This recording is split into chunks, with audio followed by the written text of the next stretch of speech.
Gujarat board के 10वीं के मेरे भाई बहन, आप लोगों को गुजरात बोर्ड में कहीं पे भी एसएस का माइंड मैप नहीं मिल रहा है। मैं आप लोगों को चैप्टर 1 से लेके 23 के सारे चैप्टर के माइंड मैप प्रोवाइड करूंगा।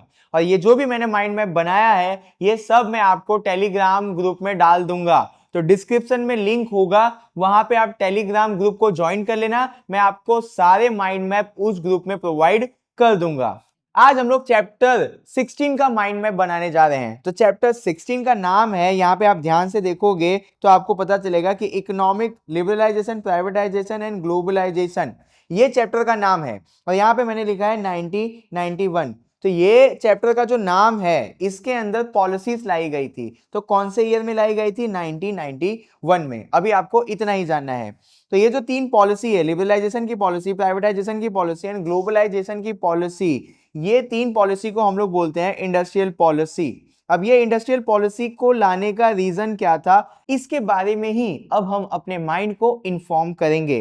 तो reason for industrial policy, government के बहुत सारे जो प्लान्स थे वो फेल होते जा रहे थे। तो यहाँ लिख दिया है मैंने, failure of 5 year plan. Government ने जो भी पास्ट में मिस्टेक किया था उसको सही करना चाहती थी एक नए पॉलिसी के द्वारा। गवर्नमेंट चाहती थी कि हमारे देश के अंदर जो प्रोडक्शन है वो इंक्रीज हो जाए, और जब प्रोडक्शन इंक्रीज होगा तो लोगों को एम्प्लॉयमेंट भी मिलेगा। गवर्नमेंट ये चाहती थी कि हमारा जो भी देश है उसके लिए इकोनॉमी के पास कोई ना कोई गाइडेंस हो। तो गाइडेंस के तौर पे तीन पॉलिसी को इंट्रोड्यूस किया गया, लिबरलाइजेशन की पॉलिसी, प्राइवेटाइजेशन की पॉलिसी एंड ग्लोबलाइजेशन की पॉलिसी। ये तीन पॉलिसी जब आई तो हमारे देश में अब बिजनेस चालू करने के लिए लाइसेंस नहीं लेना पड़ेगा। तो आप बोल सकते हो कि रिमूव लाइसेंस। हमारे देश के पास पैसा नहीं था, तो हम लोगों को फॉरेन से पैसा चाहिए था, और हमारे देश के पास टेक्नोलॉजी नहीं थी तो हमको बाहर देश से। हमारी गवर्नमेंट चाहती थी कि जो प्राइवेट सेक्टर है वो भी अब हमारे देश में कंपनी डाले, फैक्ट्री डाले। हमारी जो गवर्नमेंट चाहती थी कि हमारे देश में बहुत जल्दी से बहुत सारी फैक्ट्री हो जाए। तो यहाँ पे मैंने लिख दिया है कि स्पीड अप इंडस्ट्रियलाइजेशन। तो यहाँ पे मैंने आपको रीजन फॉर इंडस्ट्रियल पॉलिसी का माइंड मैप दे दिया। दूसरा जो टॉपिक है वो है लिबरलाइजेशन। लिबरलाइजेशन से मेन क्या चेंज आया, यानी मेन क्या रिफॉर्म आया, उसके बारे में हम जानते हैं। तो एंड ऑफ इंडस्ट्रियल लाइसेंसिंग, अब हमारे देश में फैक्ट्री खोलने के लिए लाइसेंस नहीं लेना पड़ेगा। हम और आप जैसे लोग, यानी प्राइवेट सेक्टर को अब फ्रीडम मिल गया बिजनेस करने का। हम और आप जैसे लोग अब इजीली बिजनेस कर सकते हैं लिबरलाइजेशन पॉलिसी की वजह से। गवर्नमेंट ने ऐसा बोला कि अब हम लोग रिड्यूस कर देंगे हमारा जो भी कंट्रोल है, जो भी रेस्ट्रिक्शन है बिजनेस के ऊपर। बट गवर्नमेंट ने तीन और बात बोली थी कि रेलवे, डिफेंस और एटॉमिक एनर्जी के अंदर हम प्राइवेट आदमी को घुसने नहीं देंगे। आज भी आप देख सकते हो कि रेलवे के ऊपर गवर्नमेंट का कंट्रोल है। हमारे देश के अंदर वेपन बनाना है तो वो भी गवर्नमेंट कर रही है, हम जैसे आम लोगों को नहीं दिया गया है। अब गवर्नमेंट ये चाहती थी कि जो भी देश के अंदर बिजनेस है उसको सेटअप करना आसान हो जाए। तो लिबरलाइजेशन की पॉलिसी का फायदा क्या है, नुकसान क्या है, उसका भी माइंड मैप हम लोग देख लेते हैं। तो लिबरलाइजेशन पॉलिसी आई तो स्टार्टअप करना आसान हो गया। मतलब कि आज के टाइम पे जैसे ओला, जोमेटो, ये सारे लोग बहुत ही ज्यादा ग्रो कर रहे हैं। किसकी वजह से? लिबरलाइजेशन पॉलिसी की वजह से। लिबरलाइजेशन की पॉलिसी आई तो अब ये सारे बिजनेस को बहुत सारे लाइसेंस नहीं लेने पड़ेंगे।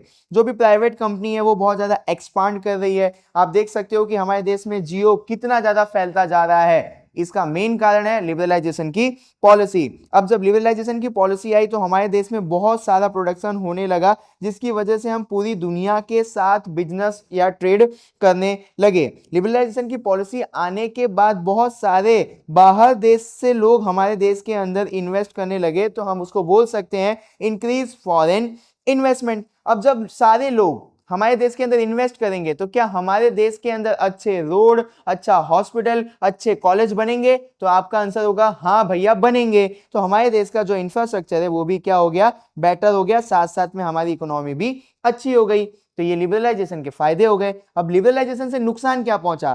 तो बड़ी कंपनी डोमिनेट करने लगी। आप सबने देखा कि जब हमारे देश के अंदर जियो आया तो उसने बहुत सारी सिम वाली कंपनियों को बंद करवा दिया। तो लिबरलाइजेशन से ऐसा होने लगा कि बड़ी बड़ी कंपनी डोमिनेट करने लगी। ये पहला डिसएडवांटेज है। दूसरा डिसएडवांटेज क्या है कि एग्रीकल्चर को नेग्लेक्ट कर दिया गया, इग्नोर कर दिया गया। इस पॉलिसी के अंदर कहीं पे भी गवर्नमेंट ने एग्रीकल्चर के ऊपर ध्यान नहीं दिया।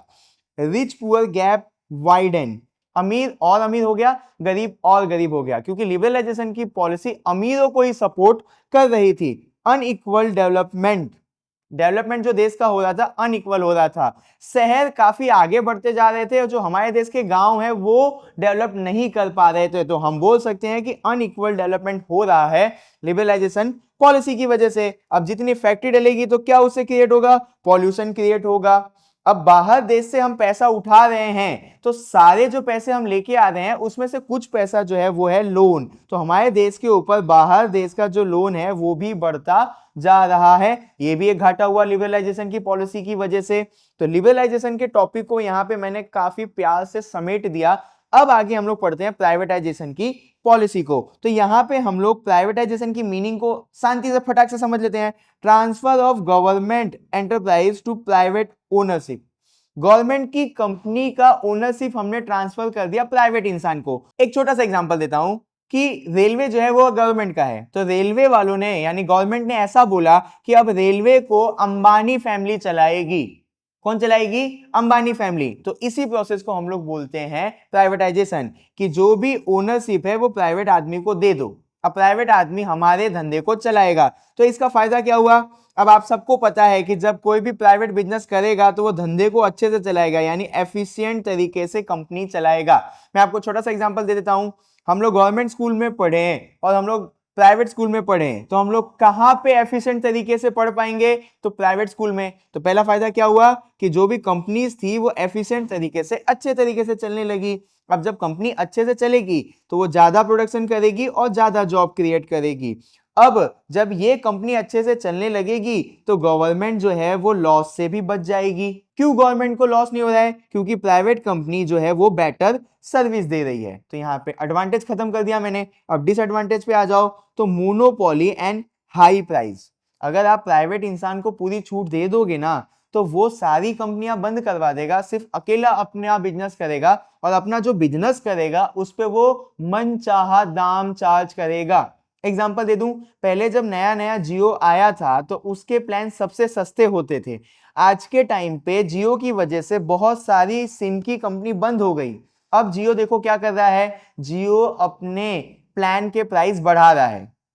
तो प्राइवेटाइजेशन से मोनोपोली होगा, कि मतलब कि एक ही सिंगल बिजनेसमैन बचेगा और वो सिंगल बिजनेसमैन को पता होगा कि मेरे अलावा ये प्रोडक्ट और सर्विस कोई देता ही नहीं है, तो मैं जितना बोलूंगा लोग उतना प्राइस पे करेंगे।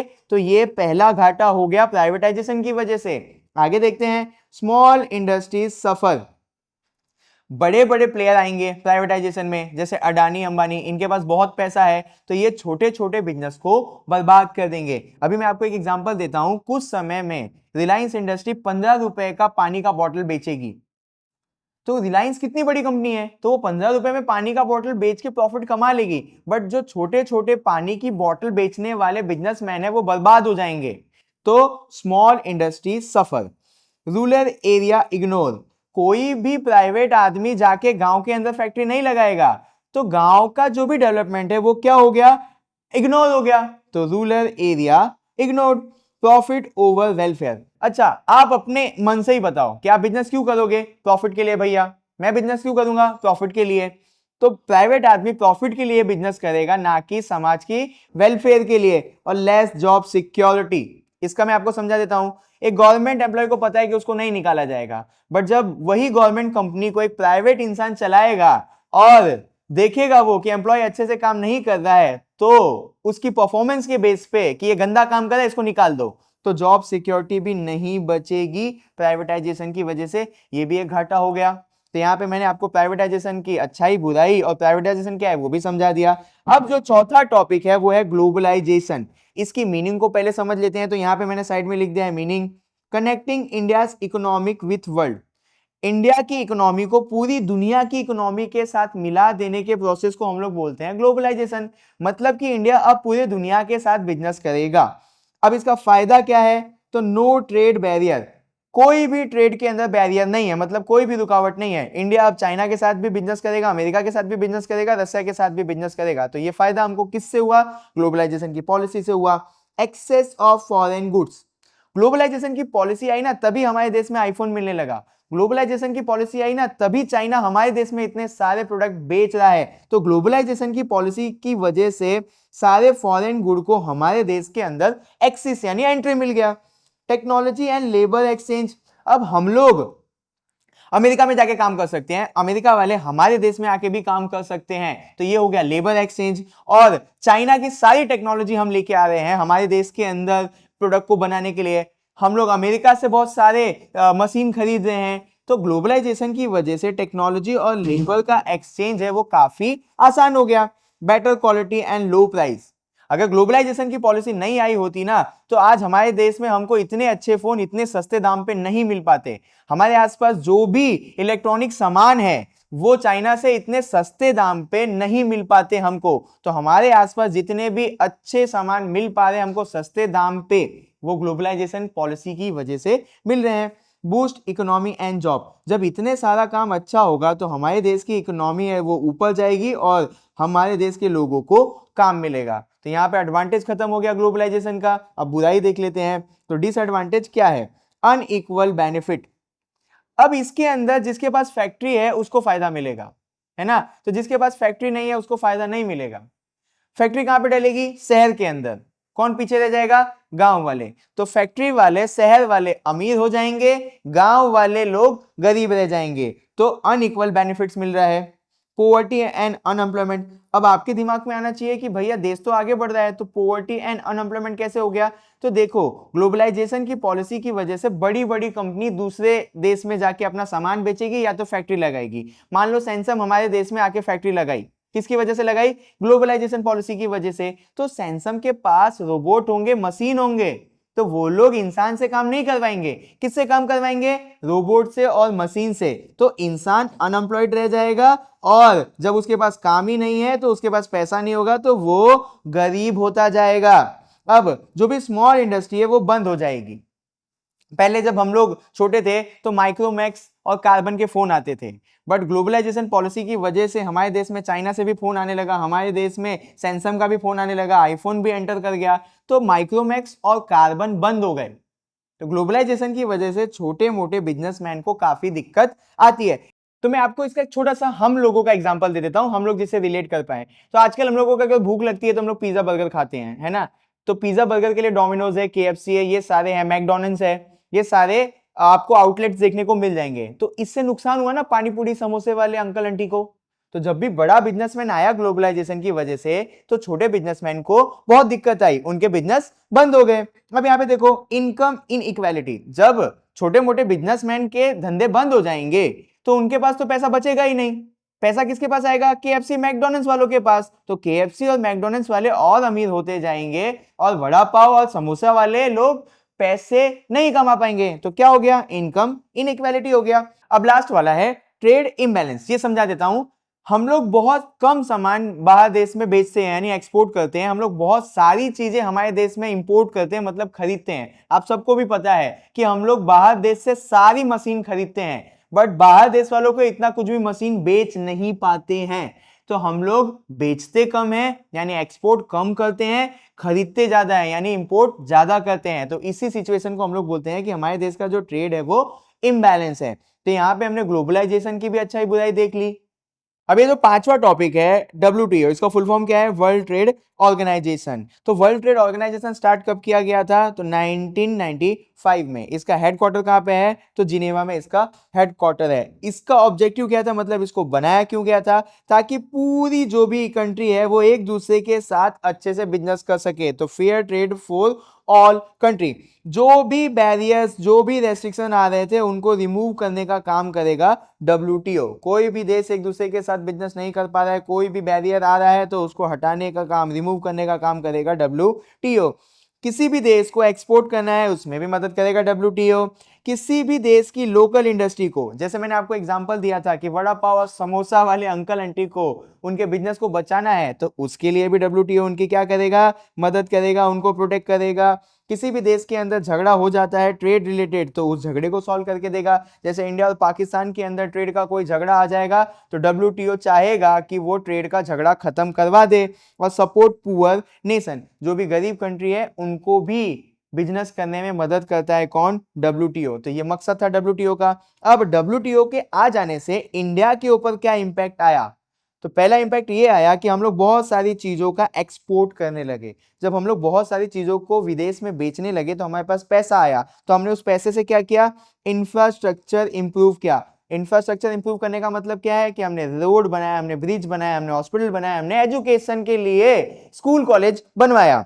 उसके साथ साथ हमने इंपोर्ट को रिड्यूस कर दिया। अब हम लोग अपने देश में ही सारी चीजें बना ले रहे हैं, तो हम बाहर देश से क्यों खरीदेंगे?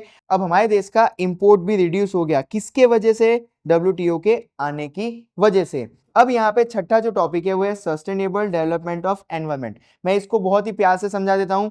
Use resource today without harming the future. आपको लिखना इतना ही है माइंड मैप के अंदर।